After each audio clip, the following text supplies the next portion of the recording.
my radiant one, irresistible one. You know, sometimes I still amaze myself in how I can be in the midst of the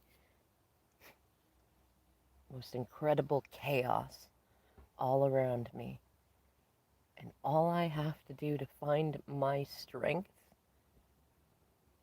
to find the will to move forward, and to cut myself free, is to think about you. And it never fails. Like, sometimes I guess I picture it like I think about you and some wise words that you'll say that could help me figure out how to get out of this situation. And instead, I hear you cracking jokes. I hear you telling me absurd things that make no sense and make complete sense at the same time. I hear you giggling at me sweetly in that way that I know that you're not laughing at me, because you're never laughing at me, but in a way that also, I mean, I kind of deserve to be laughed at in some ways, but you still, I know when you're giggling with me. I just haven't fully caught up yet, but it's that giggle, it's that thought about how you embrace these absurdities, how you don't see me as some screw up who will never get it right. You see me as a masculine who's learning and growing and healing. I look forward to all the days that I get to thank you for all the times that you said you had faith in me to do the right thing when I was darn good and ready.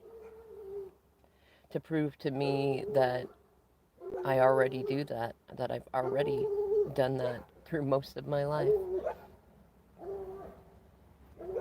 See, you see what I mean? Even you can hear the chaos coming in. There's so many distractions and so many noises, and I feel like the the more I try to liberate myself, the stronger the pull of the third parties around me. They're they're doing everything that they can to try to keep me from thinking about our connection. Being as loud as possible, being using guilt and shame and everything you can imagine. There's so much. I, to be honest, I'm not sure if you want to know, because I'm so tired of not talking to you. I've been holding back mostly just because I don't want to give you false hope. Though I don't know that I can stand it much longer, because it just lifts me up so much whenever we talk, even if it's up about the most horrible of topics. And somehow you always, even if you don't have the answer, somehow you inspire me to find the answer that I needed. Or you just say things back to me in a different way than I said them to you, and it's like is that what, I don't know, is that what you're calling alchemy? It feels like things that I thought that I knew my whole life, that I saw from certain perspectives, and the minute that I hand it to you, you hand it back to me in a completely different way, and I can't go back to thinking about things the way that I used to. That's not a bad thing. I used to struggle with it a lot. There was a lot of dissonance. But you just, feminine, you have this magic power that, I mean, the way you say it isn't offensive, and it's so logical, and I mean, it even includes the emotional sides that a lot of people don't want to even think about. It's like you're hyper realistic. And no matter how I may have tried in the past to fight that hyper realism, or no matter how much others around me may have tried to convince me that you were just crazy, I can't unsee the things that you show me, and they're so factual, and they resonate so much with every part of my being, that they stand the test. They stand every test that everyone can throw at them. I know it might sound conceited, but it feels like that's especially true of the good things you say about me. Somehow, even through the darkest of nights, even through the craziest of things that I have done and said and let other people do, you've still held on to the good in me. And I feel like, in fact, I know, and I know that you know that nobody else around me has done that. Even the people who say that they love me and who are trying to keep me, they don't do that either. The whole reason that they're fighting so hard to hold on to me is because they don't trust me. They don't see the good in me. They talk about it sometimes, saying, "Where's my sweet masculine?" and all that stuff, but they don't really see it. And they only want it when I'm ready to go. They only want it when I'm done. I'm tired of all the promises of we'll fix it or we'll do it better or we'll think of you next time or we'll get things fixed with your family. We'll pursue your dreams like we promised so long ago. Just do this one more thing for us. Just spend a little bit more money. Just keep quiet. Just stay away from your friends and family a little bit longer. And if I don't do that stuff, then there's all sorts of threats and I'm I you know, I'm worried, feminine.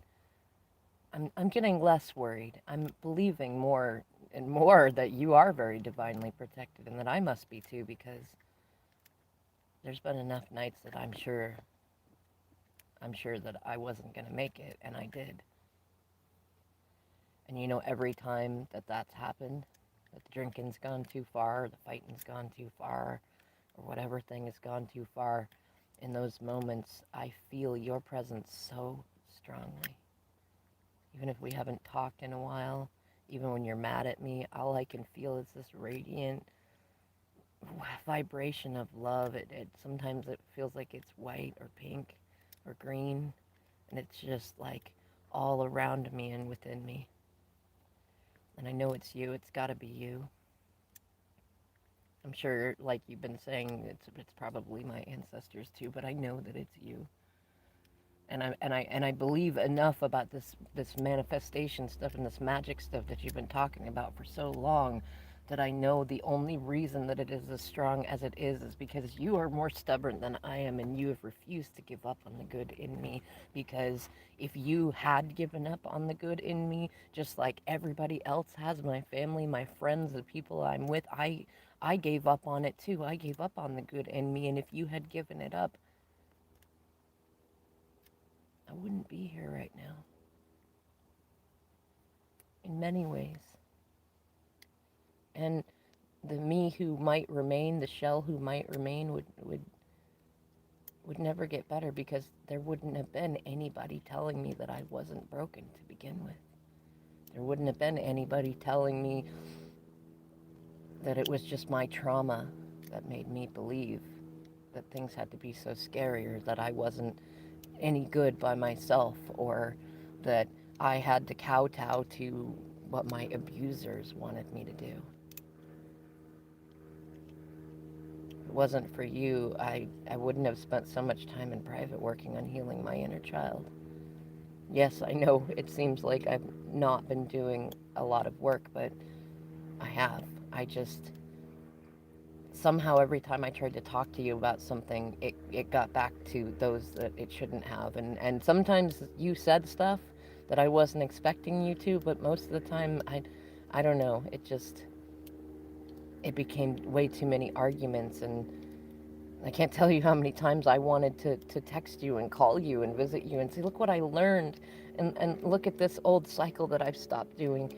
And I couldn't because I knew that I was feminine. I can't tell you how many times I've tried to liberate myself from this situation. And I'm not in a place anymore where I feel like I'm permanently stuck. I just know that there's more to it. There's more to it. And I know that you've been telling me that's true. I didn't want to see it for a while. I went with what my ego said, that I had to be a man, that I had to do certain things, that I had to listen to the people around me who were benefiting the most from me staying in a toxic situation. But then I realized once I let go of those things, once I really sat and thought about what I wanted and I started planning for it and to get free from it, there were so many things that happened. And I know a fair amount of them are the third parties around me, but so many of them just, they don't make sense unless something is guiding this, unless it's about that divine timing stuff you talk about. And thank God you talk about stuff like that because I really would think that I was completely crazy if you weren't sitting there showing me but I'm not. If you weren't out there glowing up and showing that you're not. And it's funny, there are so many times I think to call out to a channeler and get this message out to you and to tell you about how awful it feels to do certain things, and other times to just sing to write prose to you through whatever channel or what might hear me. And I haven't been doing it as much because I feel like I need to really focus on getting out of this. If I'm sitting here missing you and worrying about you leaving me and worrying about all sorts of stuff like that, I can't focus on getting through the the webs of lies around me. And I'm not positive, but I think some spell work might even have been done. And I'm trying to work on cleaning up my energy body so I'm not susceptible to stuff like that. Because I know I have researched enough. I know that it's because I've been in a low vibration. I've been in vibration that aligns with these people, and for a long time that really got to me. It's like a part of me wanted to feel like I was like them until they were being really toxic with me, and then you and others pointed out to me that I had been doing the same thing to you and to others. And that felt so completely disempowering for a while because there was no way that I could argue that I wasn't. And feminine, sometimes I swear that must be part of the reason that you were brought here, was to point that stuff out to me. And in the past, I'm used to people pointing that stuff out to try to get me to be small and to not have boundaries and things like that. But you're the only one that, I mean, as far as I can see it, you don't benefit from me having any of those other than I'm less reactive. And I don't know, I mean, maybe you see it as a benefit that you'd get to talk to me more consistently. But as far as I can see it, I mean, you've not wanted my money, you've not been needy or pleading after me. You've just been being a good friend. You've just been being my divine feminine. And even in the ways that you say it, I can see in the past where I took it as a disempowerment, but now I don't know, there's something that switched. I don't know if it's a thing that you said, or maybe I did something right and opened something up or shed some layers of shadow work or something, but now I can see that you were never trying to disempower me. You were actually showing me exactly the way to heal the things around me by healing what's within me first. And the stupid thing is I've watched you do that with your own stuff. You've walked me through it just by being an example in so many ways, and I don't understand why I got so offended when you offered the same to me, especially when I was the one asking for help usually. Or at least complaining enough about how messed up my life is that it would make sense that you would offer help. I just wasn't very good at accountability.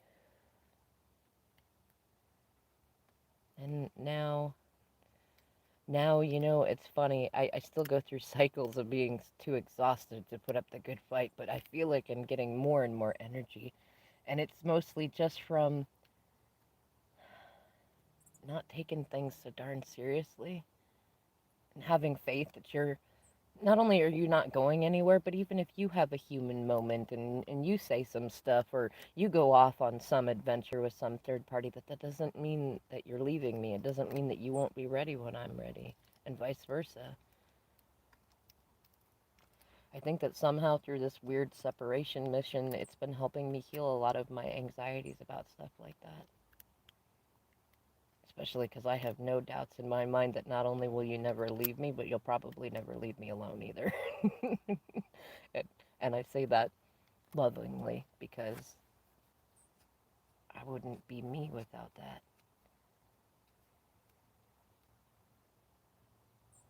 And you know what else it makes me think about is all the times that I've told you that I wouldn't be good or I wouldn't be able to do good things or I wouldn't be strong without you. And I know that you sit there and tell me that I'm capable of all the same good without you.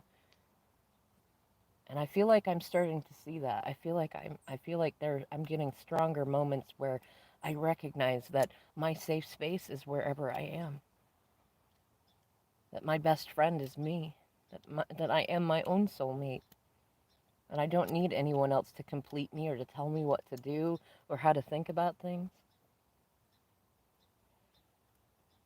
And that money and material stuff and relationships, they don't equal happiness. You have to come into them happy first. I tell you what, feminine, though, I hope that you're. I hope you got your metaphorical suitcase packed because the ride is about to get bumpy. The best thing I can say is it's if you've been seeing the Titanic sinks, the Little Mermaid sinks, the Pirates of the Caribbean sinks, I don't know that I always send them intentionally, but I know that I typically see them when things are going crazy in the situation I'm in, and I'm getting the biggest spiritual spankings ever because everything is falling apart. I I got comfortable. I admit it. It was easier to not create conflict, and I thought that that would be just a lot better than I don't know than the risk of you rejecting me if I got out of it and told you the truth of my feelings like I should have done a long freaking time ago. Which is something I look forward to talking with you about because I know that the whole problem this whole time has been that I've not been good at communicating my feelings, and I can never have expected you to have been exactly what I needed and wanted when I wasn't telling you the whole truth the whole time, when I wasn't willing to be vulnerable with you in the ways that I expected you to be vulnerable with me. But man, I feel like lately I'm seeing so many Titanic sinks that it's like there's no way to ignore it anymore. I've padded everything that I could. I've I've done everything that I could to try to keep it going, to try not to make a mess that everyone will see. But it feels like that thing that you told me about fear is such a strong emotion that if you focus on it, that's exactly what you'll manifest. And now I feel like that's exactly what I've manifested. And I'm kicking myself because I knew the whole time that gratitude and joy were the way out. And the only thing that kept me from focusing on those things was that I would not let go of this third party relationship. And I mean, for a while I convinced myself that they made me that they made me feel more like a man. They didn't challenge me in the ways that you did. They were careful to watch out for my triggers. They didn't have healthy boundaries with me. But then the more I think about it, I don't ever get any privacy for anything. Not when I'm at work, not when I'm going number two, not with nothing. And everything I do is under scrutiny. There's zero trust in any of it. And I swear I've worked harder in this relationship to be a trustworthy person than I ever have before because I broke your trust in so many stupid ways that I knew better then. And it just feels like I put so much energy into this feminine that if I didn't know that you were sitting there giggling at me and loving me all the same, I would probably already be just completely done with the idea of love for the rest of my life. And you know what a big thing that is for me? You're the only one that really knows. I know I tried to share some more of that with this third party when I got with them because that was another thing that you told me that I wasn't open enough, I wasn't trusting enough, but I feel like I burned myself in not trusting you and then trying to give to someone else what I should have given to you. That's my karma. Starting to feel a little more humble about it, I guess. Either way, feminine, it's gonna get interesting. And in the past, I was afraid of these moments. There's so many times when I've written out messages, getting ready to tell you to prepare, that the drama's coming, that big stuff is coming, that somebody might reach out to you, sometimes even to warn you because I don't know what this third party might do. I'd like to think that Spirit will protect us both and that they couldn't do anything, but I don't know for sure. And I don't want to give you a false warning, and I know the minute that I tell you that this stuff is happening, that even if you don't do anything, now I've just told the universe what's really going on and it'll manifest.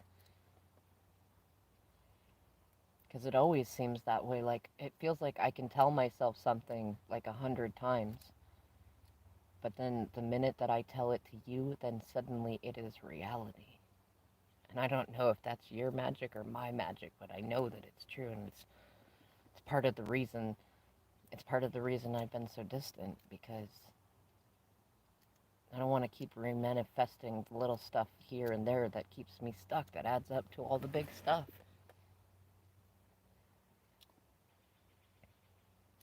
That, you know what, even while even while standing at the front of a ship that I can see is heading straight for an incredible iceberg and to sink into the depths of the ocean, I feel like I already know there's a lifeboat for me, and that it's going to bring me to you. I think for the first time in my life, I'm not internally sitting here saying who's going to rescue me, because I know that I can rescue myself, and that's because of you. You are every bit of proof I ever needed that real love in this world exists, and that healthy love can exist, that unconditional love exists, and that it's not doesn't just exist for other people, it exists for me.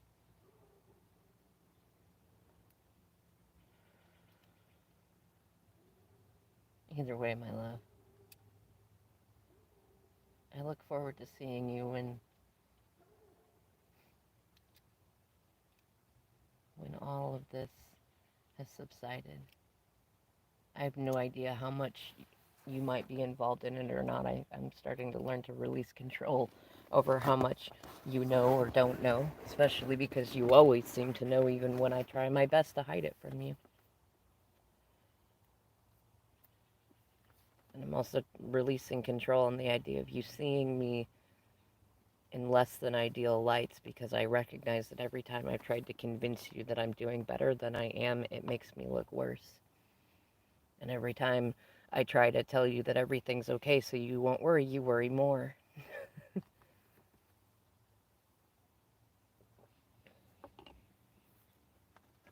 don't know if it's funny to think that I'm basically going bankrupt and losing everything that I have, and nothing in my life is going right, and yet I'm not sad. I am scared of the conflict that's coming, because I'm not sure how long that's going to last or how big it's going to be, because I got myself tangled deep legally, but I know there is an end in sight, and I feel like I'm not worried about how long it will take. I don't want it to take forever, but I'm not scared if it does. I just have this knowing that it's all going to work out, and I keep having these dreams, and now I feel like day visions. I don't know, they just, I find myself a little bit giddy at the thought of getting to spend so much time with you and not worrying about who might be mad at me about it. And knowing that you're not going to be reactive and upset about all the mistakes that I've made, that you're not going to hold them all over my head for the rest of my life like everybody else has done. I look forward to those moments when, it's funny. I've had plenty of moments of looking forward to alone time with you, but what I really look forward to is going out with you and your friends. Going out and meeting the people that you got to meet and adventure with and help while I was tied up.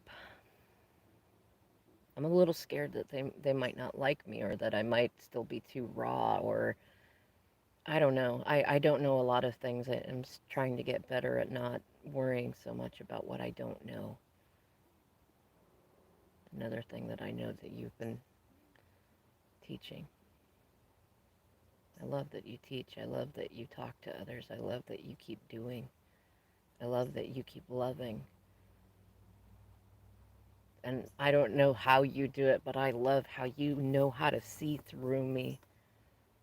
I swear there'll be times that I don't even know that I'm testing you, and you pass the test and make me realize that I was testing you and that you passed it, and then I don't know what to do with myself. And there'll be other times that I feel like my back's up against a wall, and that if I don't try to push you away or tell you off or do something like that, that there's going to be a lot of drama with my third parties, and they'll push me into it. And I don't know, it's like the way that you react is just it's more perfect than I could have imagined. There's no disrespect in it, but you're not inauthentic, and you're not shy about reminding me that you know what the future is and that you are unbothered about the distance or time in between. And feminine, I tell you, that is the most threatening thing that any of these third parties have ever seen. Somebody who is honest, somebody who stands up for what is good, somebody who is not needy or conniving or trying to manipulate anything. You've literally said it so many times that you just have faith that it works out. And I think they're not just freaked out by that, but by all the people that have come even into our lives and talked about how accurate you are.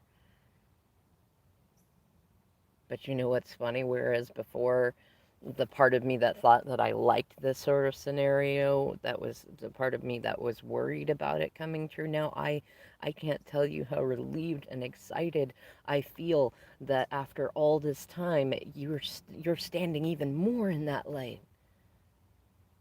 And now as I mean, I know I've been intentionally giving you signs of it, not enough because I don't want to fool myself and I don't want to lead you on, but I I do need to know whether or not you're receptive to me at this moment because it tells me which way to go next. And I'm just amazed to know that it's that easy. And no, I don't mean that you're easy. I just mean that I would have expected like mountains to have to have climbed. And I feel like now all I got to do is climb the mountains inside my own mind, and that you'll be ready when I get down the other side.